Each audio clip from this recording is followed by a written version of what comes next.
I've been saying this for a long time. It seems like we are literally our own worst enemy when it comes to situations like this. When it comes to black people, I love my people, and I promise you, the reason why I say a lot of the things that I say is because I hate to see us do a lot of the stupid things that are happening out here that I could pull up in the news every single day, and I can find stories just like this all the time. And it also disheartens me, especially as a father that loves his kids, to see somebody mistreat their kids in a situation like this. So before we get into the details, before I get too disparaging and catch anybody off guard, let me give you a disclaimer about my content. Some viewers may find the following content offensive and controversial. The information in this video comes from multiple sources, including court records, official police charges, news web articles, and interviews. This video commentary also contains my personal opinions about the facts of this story. The point is to use this story as a cautionary tale in hopes of preventing tragedies like these to children going forward. Viewer discretion is advised. That is your official disclaimer. So I'm going to be using two sources, one of them actually being AOL.com. Shout out to AOL. Whoever thought I'd be using that as a source.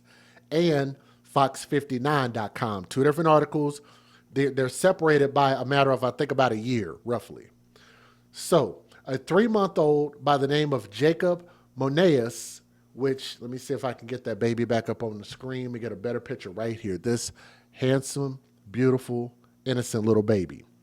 Jacob Moneas, 3 months old, drowned in a bucket. Tippecanoe County Coroner, oh, God, dog. Tell me this is not a tongue twister. I'm not even tripping. They're doing this on purpose. Tippecanoe County Coroner Kerry Costello. Seriously, the alliteration is off the chain. Canoe County Coroner Kerry Costello. You can't make that up. Said, citing Monday's preliminary autopsy results, and again, this is back in August of 2024. And I'm not joking. That's on AOL. Lafayette police confirmed Monday that the liquid in the orange bucket where the baby Jacob was found appeared to be laundry detergent. Yep. Basically another bathtub story. It was filled up with laundry detergent.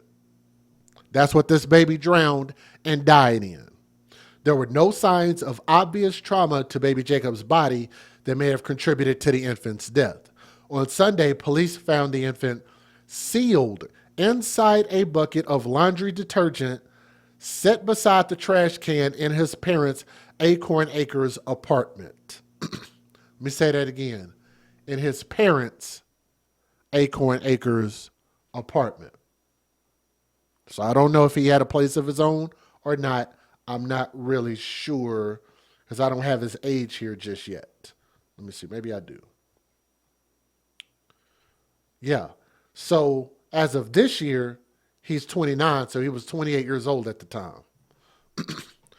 Let me see. Elazar Moneas shuffled into Tippecanoe County Magistrate's Court on Monday with only the sound of shackles chains jingling to learn that prosecutors have until Thursday to file formal murder charges against the 28-year-old Haitian immigrant. So he's a Haitian immigrant. Until Thursday afternoon, he will remain in Tippecanoe County Jail with no bond. If he is charged with murder, he will likely have no bond while awaiting trial. So this is old. We'll get you the new information here in a little bit. Yes, he was a handsome little boy. The baby was a handsome little boy.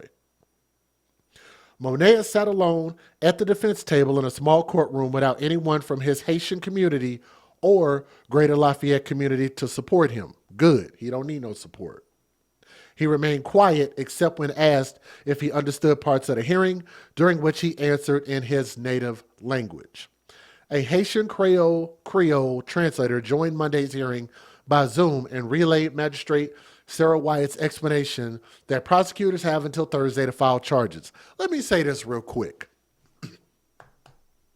One thing that should be required in order for people to be in our country, and this is to law-abiding citizens of America, is everybody here who lives here should learn the English language. That is the dominant language here. If you cannot speak it, you need to learn it. I don't see what's so difficult about that. We shouldn't be adapting to all these different people, getting translators or writing everything in their language and adapting to them. No, they should be adapting to America, not America adapting to them, in my humble opinion. But I've only been here 42 years. What do I know? The translator also detailed why its specific instructions about a no order contact with his wife, who Monaeus is a suspect of severely beating his wife with a tire iron to the point that where he ended up crushing, I think, a piece of her skull, and she had to go to the hospital and get treated. So he tried to, basically, if you hit somebody with a tire iron, you were trying to kill them. You were absolutely trying to kill them. Okay? So he was trying to commit murder on this person, and they survived it. Monaeus said he understood and said at one point, and stood up to sign a piece of paper acknowledging the no contact order, barring him from reaching out to his wife of 11 months. 11 months, wow. About 90 minutes before the hearing, prosecutors released a probable cause affidavit that accompanied the request for a 72-hour extension. In it, it details how officers searched for 3-month-old Jacob Monaeus on Saturday, eventually finding the baby early Sunday dead inside the sealed bucket of liquid laundry detergent. And I think that this fool might have actually done that to hide the smell, not only to drown the child, but to also make it to where it would be really hard to smell the death of that child too, depending on how long that process was. I don't know. Maybe he didn't think that far into it. Monaeus became angry, with his wife on August the 5th, and the two had not spoken to each other the entire week, according to prosecutors. On Saturday, Monaeus' mother was in the bedroom with Jacob watching a church service when Eleazar, which is the dad, came into the room. He took their son.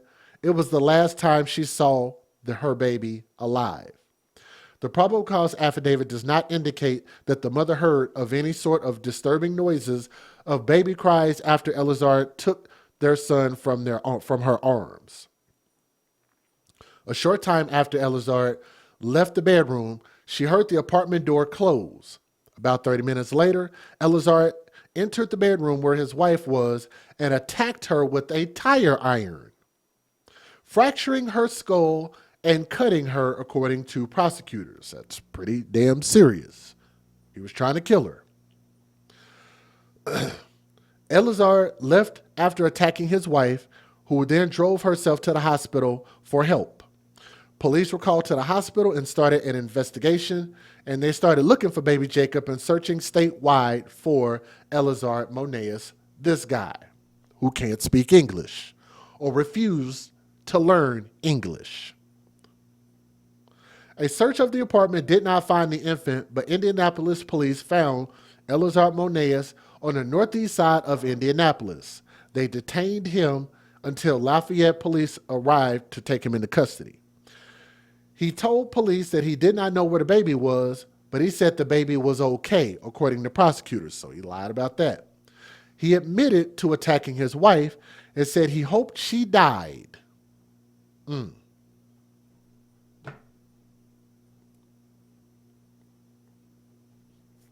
Just before 5 a.m. on Sunday, officers at Monaeus' apartment became curious about a bucket of laundry detergent by a trash can in the kitchen.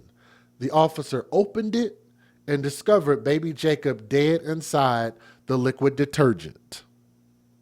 That's officially when the missing persons case became a homicide investigation. So let me give you guys the update, because he has now been sentenced. So how much time do y'all think he should have got in prison for what he did? You can't be that level of stupid. Tommy Ty, my God, thank you. Thank you, Lights Rage. What up? China White, what up? Alicia, what's up? How much time would y'all have given him in prison? I would have gave him a life sentence. Essentially, he did get a life sentence. A Lafayette man, which is a father, has been sentenced to over 90 years in prison. Is that close enough to life? Especially if he has to serve 100% of the sentence or even 80%. That's still going to be like what? 65, 70 years? He is sentenced to over 90 years in prison for his role in the death of his 3-month-old son. According to the Tippecanoe County Prosecutor's Office, 29-year-old, he's currently 29 years old, Elizard Monaeus has been sentenced to 92 years in the Indiana Department of Corrections after being convicted of murder and attempted murder, a level 1 felony. He needs to be in general population. I agree. Thank you.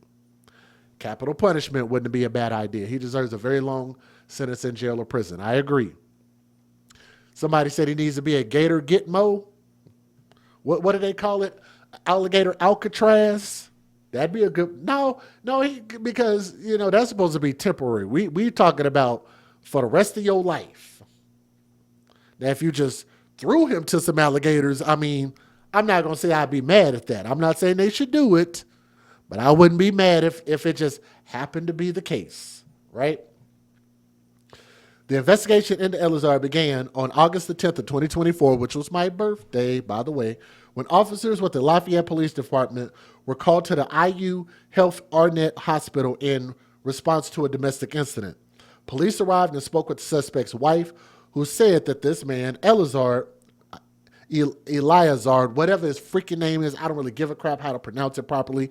Just so y'all know, when people hurt kids, I don't care if I disparage them. I don't care if I talk about their looks, their name, their upbringing, how broke they are. Pay that no mind. They killed a baby. Fuck them. Right? Fuck him.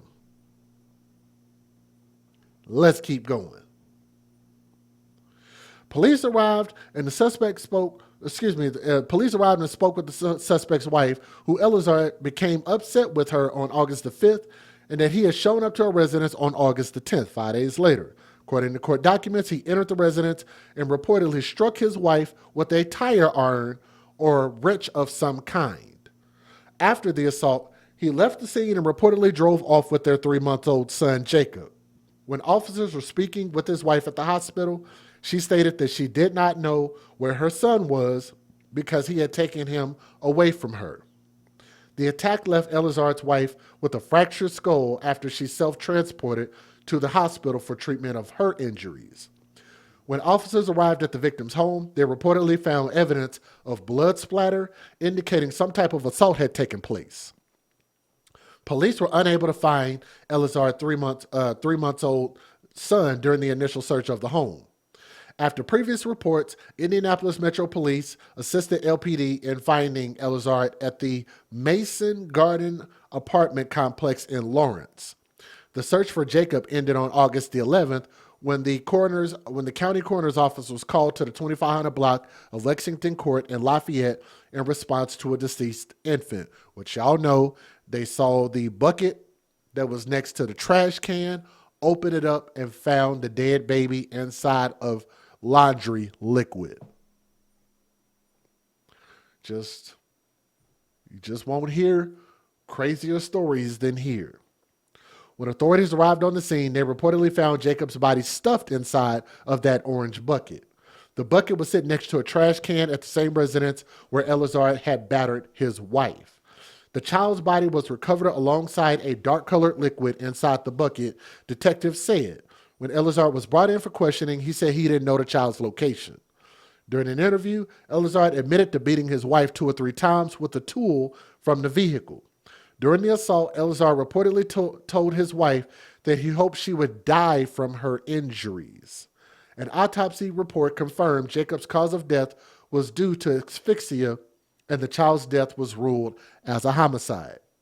Elizard was placed under arrest and transported to the Tippecanoe County Jail on charges of 1 count of murder, 1 count of attempted murder, level 1 felony, 1 count of aggravated battery, level 3 felony, 1 count of criminal confinement resulting in serious bodily injury, level 3, 1 count of domestic battery resulting in bodily injury, level 5, 1 count of domestic battery by means of a deadly weapon, level 5 felony.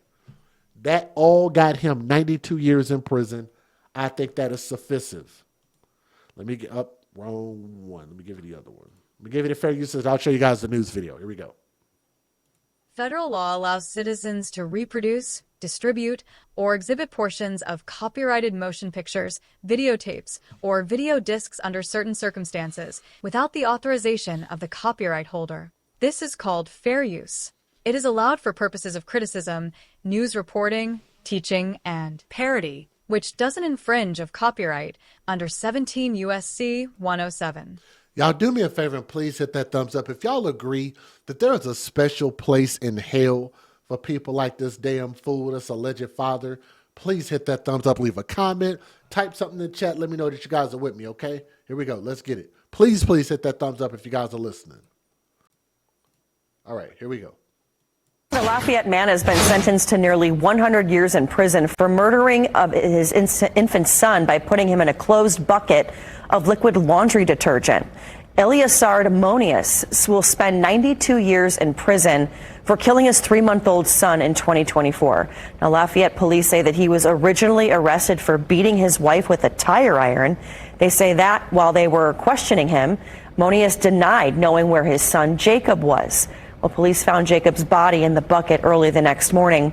For more details on this story, just scan the QR code you see there on their screen. That's going to take you to the As Seen On section of wishtv.com. And an update tonight on another father sentenced in his own child's death in Lafayette. Eleazar Monius will now spend 92 years in prison after pleading guilty to murder and attempted murder. He confessed to murdering his 3-month-old son Jacob almost a year ago, back in August of 24. Police found Jacob's body in a bucket where he suffocated in a liquid. Investigators found he also beat his wife with a tire iron the morning of Jacob's death. Court documents revealed she drove herself to a hospital where doctors treated her for a skull fracture. 92 years in prison. That's the sentence for Eleazar Monius for his role in the drowning death of his 3-month-old son in a bucket of laundry detergent. After nearly 11 months of legal proceedings, Monius is likely to spend the rest of his life in prison. 62 years for the murder of his 3-month-old and 30 years for attempted murder of the baby's mother, Italy Delveris. The Tippecanoe County deputy prosecutor says there was a state search for the couple's 3-month-old. The baby was tragically found in a bucket dead. Hip-hop mogul Sean Diddy. Yep, we don't want to hear about Sean Diddy Combs. Nobody cares anymore. It's over. Let it go, right? Let it go. So here's the thing. I wonder how many people are going to allow this man to claim mental illness, and maybe they should go back and do this trial all over again because y'all don't know what he was going through. Maybe he was having mental illness, a mental breakdown, or maybe he was suffering postpartum depression, or whatever the hell excuse people want to come up with. I think all excuses for hurting, murdering, abusing, or even doing worse to kids is all inexcusable. I don't give a damn what caused you to do it. It's inexcusable. It just needs to be punished, right? So I don't think animals like this deserve any excuses at all. Nothing but prison time. What do they call that? Gen pop? Put him in general population and see how long he lasts in there. I think that'd be a wonderful punishment. Maybe he won't even make it to that 92 years. But let me know what you guys think about this story in the comments section. If you got more to add to it, even with the mother situation, I tell you ladies all the damn time, y'all have got to start being more accountable about the people that you are dating. Y'all know y'all date these violent ass fucking fools. You know they're violent. You like that type of shit, right? Because it's sexy, it turns you on. Maybe you're attracted to by the way the person looks, but you know they ain't got no good damn sense because you think that they're going to take that behavior and inflict it on everybody else, but never you. Until your thug lion from the thug zoo turns on you. Then what? We're supposed to feel sad? I only feel sad for the kid. You make your bed, you lay in it. Hashtag AFC, hashtag When you date thugs, you date death. And I actually have people who have been in my chat who have admitted, Jay, I watched your stories. I admit that I watched your stories. Still, I went and dated and almost ended up in a really bad situation, putting my kids in danger from the person that I dated because I didn't heed to that advice. You could take it as me just making videos and just talking out the side of my neck, just for no damn reason. I'm just up here just bored and just want to just talk about nothing. I talk about this because not only will I have a few people from time to time that'll tell me, yes, I lived through making a mistake that you told me not to, but I have dozens of people who have told me that they heeded to my advice and it actually changed their lives.